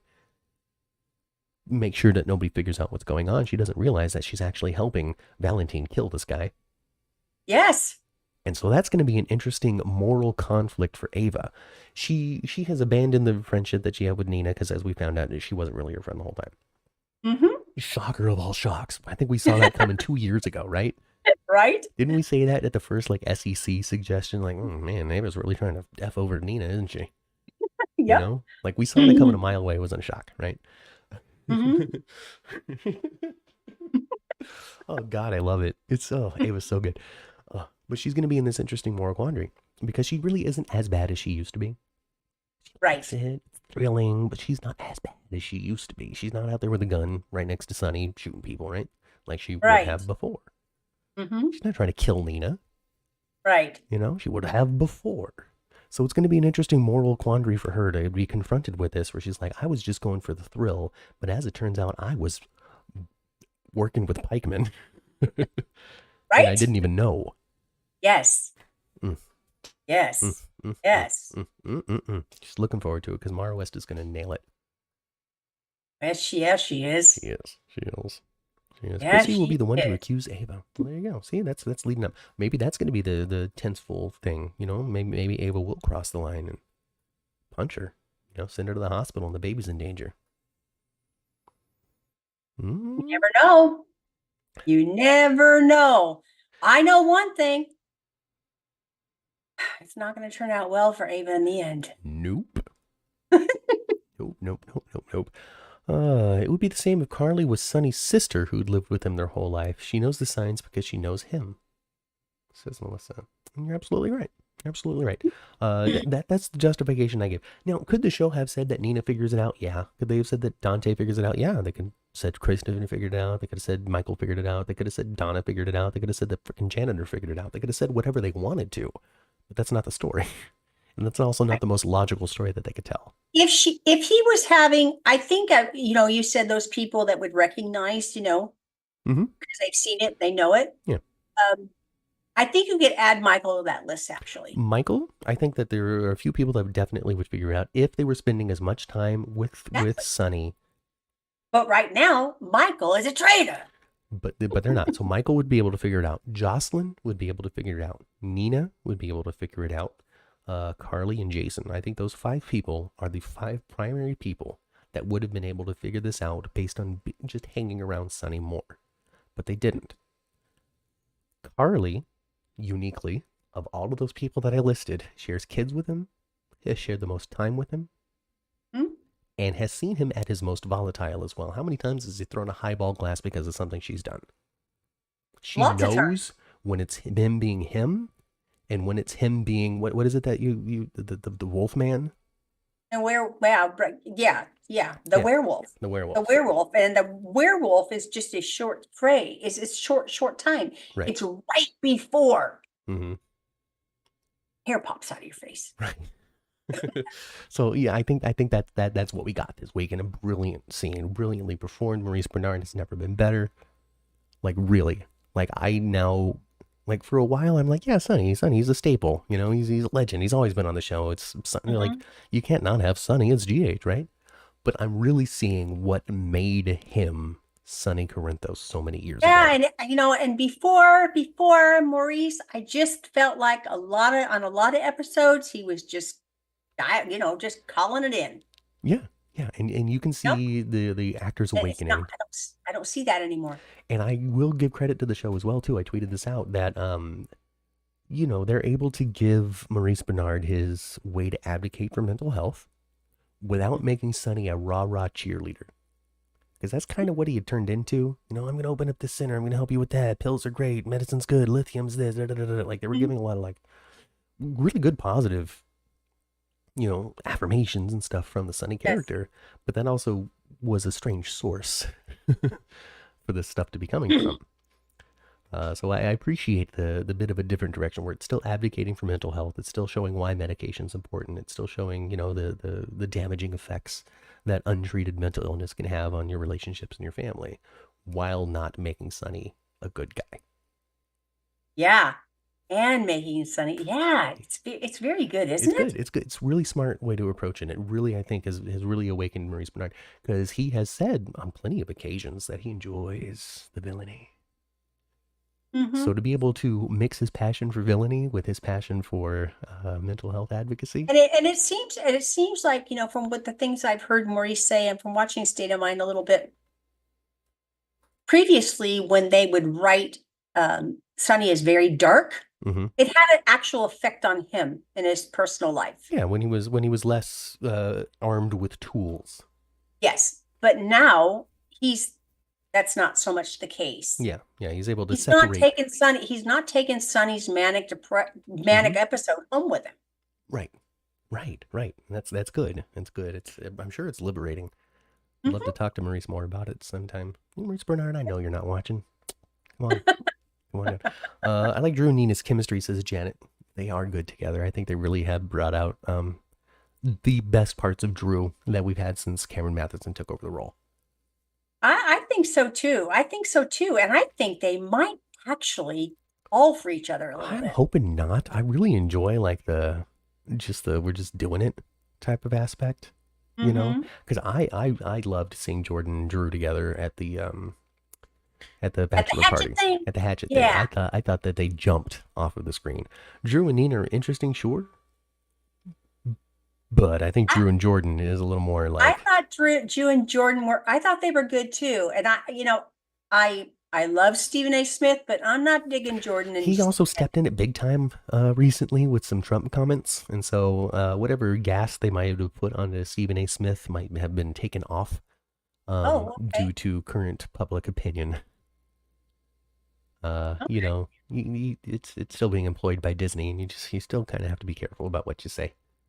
Mm-hmm. He backpedaled and said, "Oh, that's not what I meant," taken out of context, yada yada. But the damage is done. Mm-hmm. So we'll see. We'll see. We really like we saw Brick. We saw Brick. We really haven't seen Brick. So Yeah. I think that might be playing into things a little bit. Yeah. Plus, he's Well, just super guest star too. I never thought that Stephen A. Smith would have the time to actually be able to have a front burning Yeah. storyline. I'm not 100% sure. I don't know where he lives or where he's based or anything like that. I don't know if he has to travel the nation for sports or even really what he covers. I don't know if it's football or basketball or He what. kind of like Michael Strahan. He's everywhere. Okay, well, yeah, then maybe he doesn't have time. I don't know. I don't know. But no, we're not going to get a Brick and Jordan romance, and where Jordan has a boyfriend off screen in West Coast for most of the time. You're not going to waste Tanisha Harper's beauty on an off-screen boyfriend. I guarantee you that. Mm-hmm. Guarantee you that. I reached out to Tanisha on Instagram, Mm-hmm. and I said, "Hey, Tanisha, so happy to see that the show is finally dedicating some time to finding Jordan a man." And she said something along the lines of, "Yes, I'm so happy, finally." So Tanisha Harper is happy to play the scenes that she's been given. I complimented her on her stuff with Cameron Matheson, and she was appreciative for that. So, Mm-hmm. hey, it was But good I to did give those see, affirmations. I saw good chemistry just like you did Yeah, I at really thought the they jumped off bachelor the screen party. together. When they left together, I'm like, I hope they go and bone. Well, Snarky Drew is my Jordan favorite Drew. Jordan did jump on Portia's brother like when, not Hey a whole lot of yo, time beforehand. yeah, I mean they had a couple of drinks at the pool and would do as young adults do, right? I mean they're still young adults. I don't care if Jordan has a 30-year-old kid. She's still a young, fresh adult. Yeah. They keep on casting them so young. So yeah. I've thought about that recently. Like, back in the earlier days of soap operas, the 60s, 70s, grandmas always look like grandmas. Not no more. Grandmas do not look like grandmas on Grandmas general. don't want to look like grandmas. I don't think, I mean, unless you're like, I don't know. I'm sure there are plenty of people out there that want to look like a grandma. Let me not, say that there's nobody out there. But Yeah, but you know what I mean? for the most part, I think most people are not wearing granny panties and having the, beehive haircuts and all that kind of stuff. Yeah. Unless like you're older, then yeah, you look like a grandma. But I mean, Tanisha Harbor, Don't look like no grandma. you don't look like no grandma. No, not at all. She's only like a handful of years older than Taj Bello anyway. Yeah, a handful, Yeah, Jordan Jr. literally. gonna be fire, says Melissa. Carly's the only one who could break him out of his psychosis to get him help, she says about Sunny. So, True. that's that. It's true. Is there anything else important on this list? There was a senator that they're greasing the palms for. I don't know. Like he's just businessing it up left and right is what Drew's He up sure to. is. He acting like a real Quartermaine, isn't he? Yes. Yes. He's got fingers in all kinds of different pies and stuff. Mm-hmm. That's it. That's it. That's the show. That was GH. That's the show. That was GH. I really hope Christina has a healthy baby, says the Haylin. And I hope I she hope does she not does get too. attached to the baby. I mean, that would be a really nice resolution to the story, but I don't think that we're going to get that. She's already attached to the You're baby. already attached to the baby. Oh, it came She, up in the chat before. Well, since this is biologically TJ and Christina's baby, Molly doesn't even really have a claim. And then it was brought up that there are contracts for that. I don't think that was ever signed. I think that it was presented to Molly, and Molly said, "No, I trust Christina." Which is definitely going to bite her in the butt. oh yeah, because I think Christina is going to try to keep the baby. And what makes me say that as well is when she was talking to her mom, she was telling Alexis how she didn't think that TJ and Molly's relationship was healthy right now. I'm not going to give this baby to such a broken home. Right. I think she's Mm. going to convince herself that's part of the reason why she should have Blaze and the baby I are because more stable. they're not going to be happy anyway. Oh, interesting. Interesting. Well, we're going to see how that develops. It'll be something, though. It's not going to be nice. I can guarantee No, that. it's not going to be nice. There would be no reason to have Christina be the surrogate if it was going to be nice. Yeah, right? Might as well just have adopted a kid from nowhere, right? Tanisha is absolutely gorgeous. She should be front and center, front burner character. Let's get her into a fun story. She's had a lot of trauma. Let's give her something thrilling and romantic. Island adventure, says Melissa. That's a lot to ask. That's an on-location shoot. I tell you, we've talked to her in person, with her just a couple of feet away. She's so gorgeous. Yeah, she really is. She really is. Front-burning character, I don't know. It's tough to decide who should be the front-burning characters because all of the characters have reason to be a front burner. I think that's one of the things that GH has successfully done with their large cast is I feel as though they could really elevate any of the characters to a prominent story and people will be like, oh yeah. Like there's always going to be a contingent of people out there that are very loud about how they hate everything. Well, sure. Ignoring those people, I think that there would be that any character really could be elevated into one of the major front burning stories. You can grab Cody and stick him into a Sunny thing, and it would work and make sense. You'd have to explain it. You'd have to get there. But it wouldn't be like it wouldn't be like what the. What the. Because Cody has had a little bit of an unscrupulous background. He does have some strange parentage. He does have a connection to the Scorpios, which are law enforcement.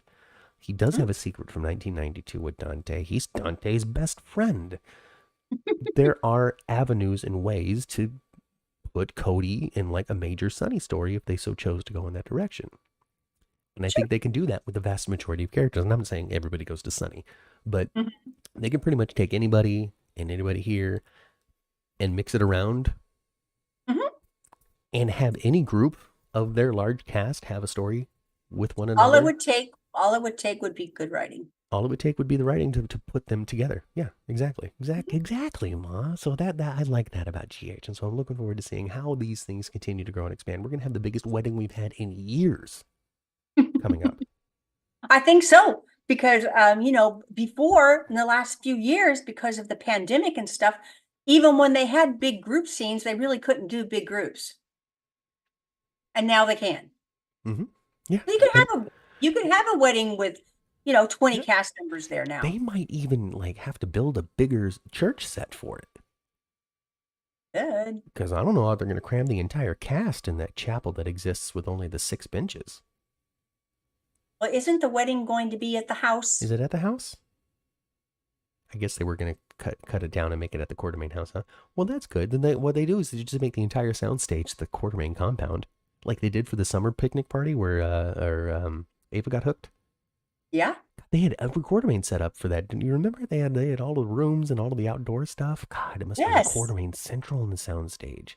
I know. That must have been so set interesting. after set after set, huh? Yeah. I wonder how much of it was connected too.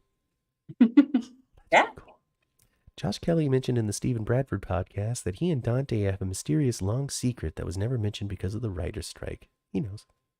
Yep. There's been a few occasions where, the actor's strike, the writer's strike, all of it,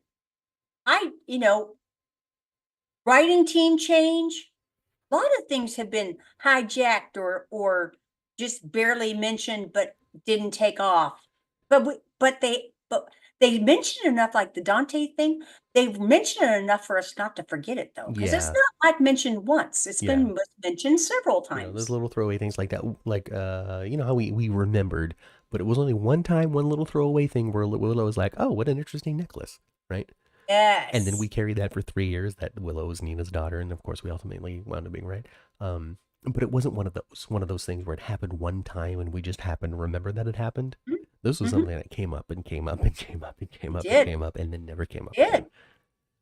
Like Marshall's association with the mafia. Eventually it was just, I played in a lot of clubs. It's seedy. The end. The end, yeah. Yeah. Sometimes the extras outnumber the actors at the wedding. Well, in this case, I'm sure the regular actors are going to outweigh the background. De Havilland says that Blaze's mother is always going to be Dr. Maria Santos from All My Children to her. I understand that. She's always going to be Maria Santos to me, but she's also going to be Natalia to me. Just like she's also Detective Boa Vista to me. Just like she's. It's interesting too. Eva and Maurice have known each other for decades. Well, no wonder they're playing so well together. Because she was on All My Children. So was he. Mm-hmm. That's where he started his soap opera I journey. think they look really good together. And they do. They do. Just side by side, hanging out at the bar. They look good.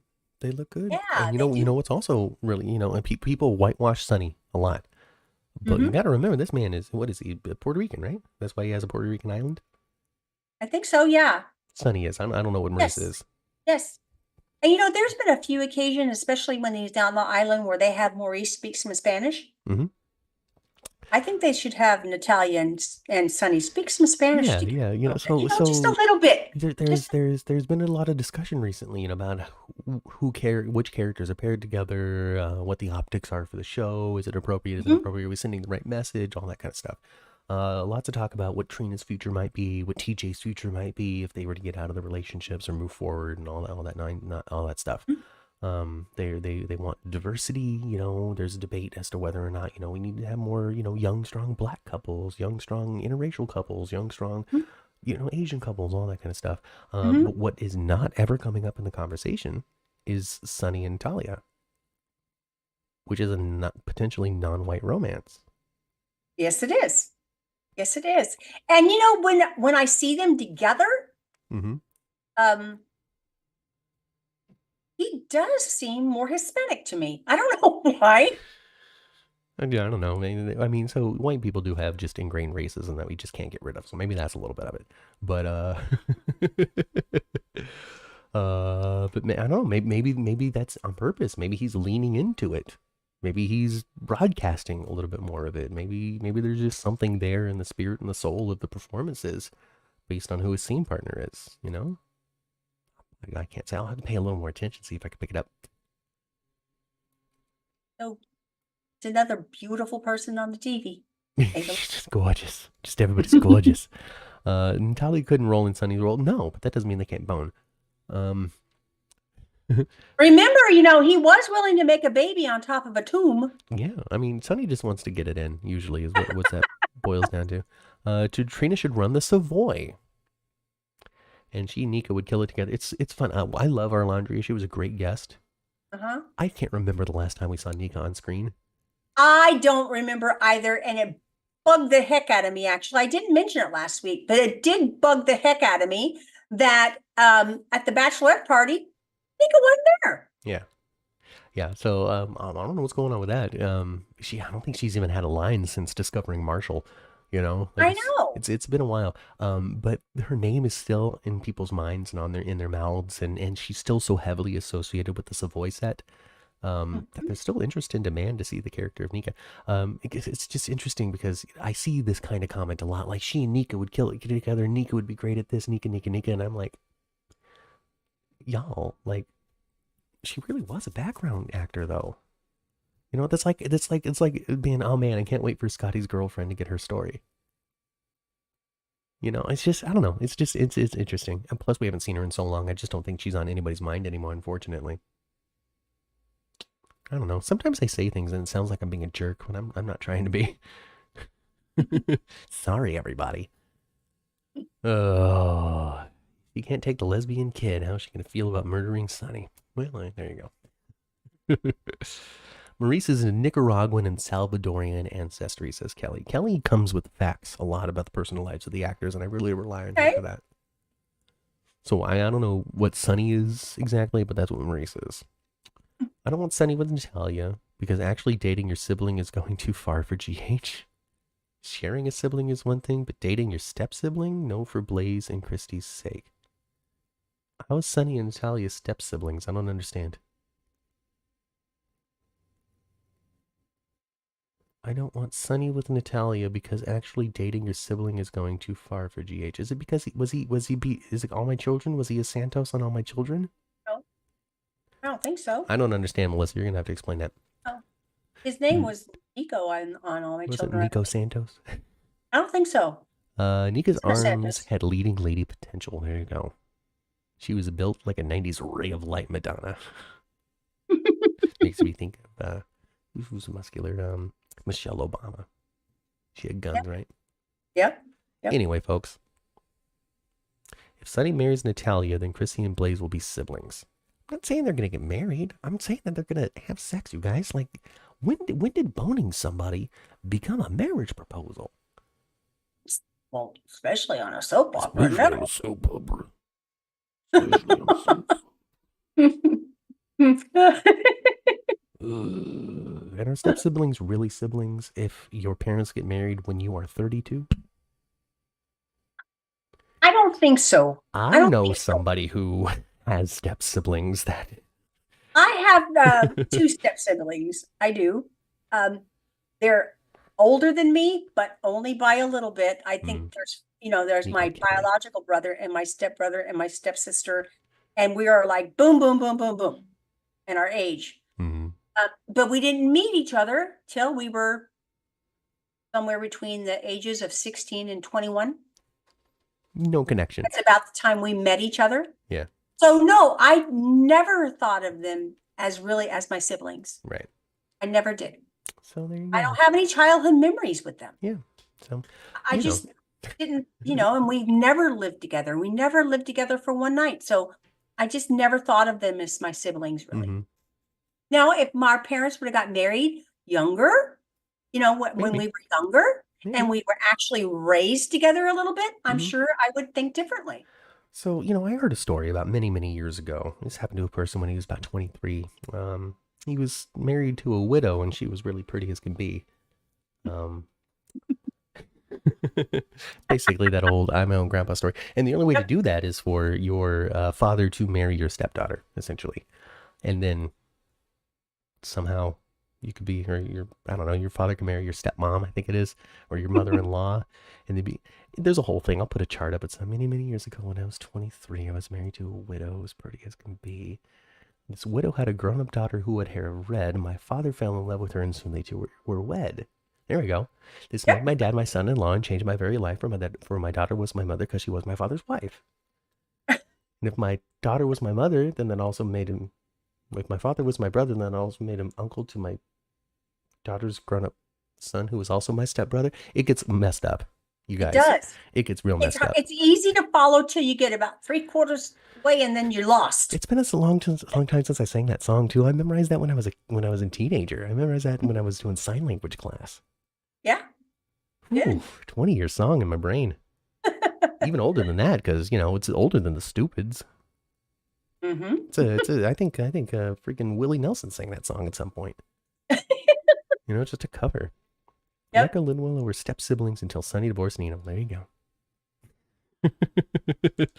The old family song. I'm my own grandpa. I'm gonna figure it out. I'm gonna write down the stuff. Anyway, I'm gonna get down here. Get on the elevator, folks. I'm starting to sing songs. I said 20 minutes ago we're leaving. I know. Anyway, goodbye. Okay. Go back down to the first floor.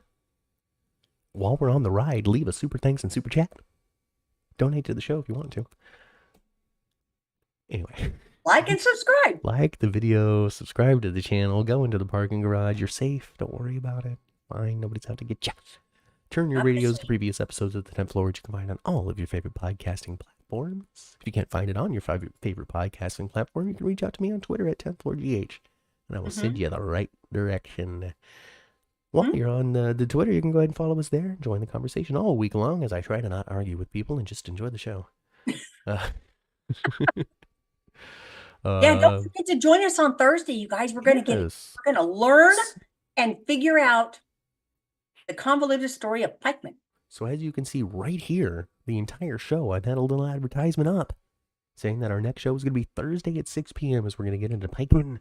We're going to get into the details of the whole Pikeman story from a year and a half ago to today, trying to follow it and make sense of it all. Mm-hmm. So, cool. Like the video again if you haven't done that already. Subscribe to the channel if you had a great time. Subscribe if you had a terrible time. Just subscribe because you're a good person. I think that's it. Go spend some time with your families. I've been Matt. I've been Kat. And we'll catch you next time right here on the 10th floor. Goodbye. Bye, guys.